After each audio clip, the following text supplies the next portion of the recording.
Welcome to the Thought Decoder channel. Today we're talking about why arguments are a good thing. Remember to like, to subscribe, and to hit that notification bell so you can get notifications. First, we're going to discuss what isn't an argument, what an argument is not. And to start off, let's just say that an argument is not an insult with your big fat self. You fat piece of trash. Also, an argument is not an overstatement. You never take out the trash. You never clean this house. Also, an argument is not a personal attack. You're immoral. You're a lying thief. That's why I'm right, because you're a liar. Those are personal attacks. That's what an argument is not. So it's not an overstatement. It's not a personal attack. And it's not an insult. It's not yelling. Shut up, Skylar. Shut up. Please shut up. Stop. Shut up. Shut up. Shut up. Shut up. That's a disagreement. That's a dispute. So what are arguments? I'm so glad you asked. Have some quotes here. An argument is giving reasons for or against some claim. An argument may be defined as any group of propositions of statements of which one is claimed to follow from the others, which are regarded as grounds for the truth of that one. An argument in its most basic form is a group of statements, one or more of which the premises are claimed to provide support for or reasons to believe one of the others, the conclusion. An attempt rationally to persuade someone of something. An argument is the most basic, complete unit of reasoning, an atom of reason. An argument is an inference from one or more starting points. Truth claims called a premise or premises. To an end point, a truth claim called a conclusion. So that's what an argument is. Now, why are they good? Enter Paul Grice or Greece. Paul Grice is famous for what's called the cooperative principle. In the cooperative principle, he postulates that when people communicate with one another, they have a primary goal of wanting to get along and accomplish something. In this principle, he listed several areas of communication qualities that are features of positive and cooperative communication and action and work. First, quantity. When we speak with someone, we need to give the proper amount of information, not too much and not too little. And it also needs to be relevant. The second feature was quality. We need to say what is true. We also need to speak on the basis of evidence and not just saying things because we felt like it.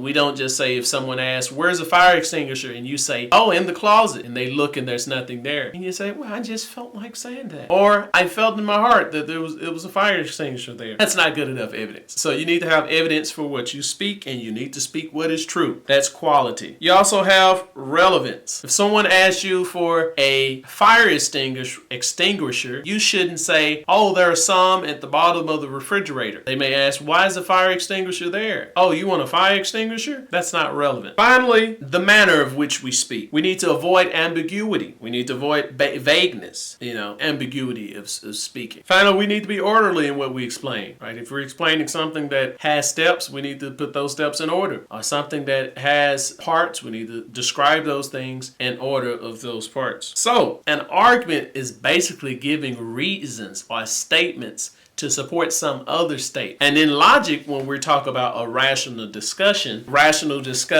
arguments have premises and a conclusion. So here are a bunch of statements. All men are mortal. Socrates is a man. Therefore, Socrates is mortal. The first two statements, premise 1 and premise 2, lead to the conclusion by some rules of logic, which we will get into. But when we speak of arguments, we're speaking of this rational argument where you give statements to support some belief or conclusion that you have drawn. An argument is about providing some reasons for a person to believe your conclusion. Those reasons, if it's a good argument, are typically reasons that they believe, whoever you're trying to reach. An argument is a type of evidence for your conclusion. So to conclude, why is an argument a good thing? An argument is a good thing because an argument helps us to cooperate by providing reasons for our beliefs and our conclusions and sharing those reasons with others. If we believe our conclusions are true, we are able to give rational arguments that are able to help others to see the truth, to see things that they believe is true, and what those things that they believe lead to our conclusion, and to work better together. Truth helps everyone, and arguments help us to arrive at truth. Therefore, arguments help everyone. Thank you.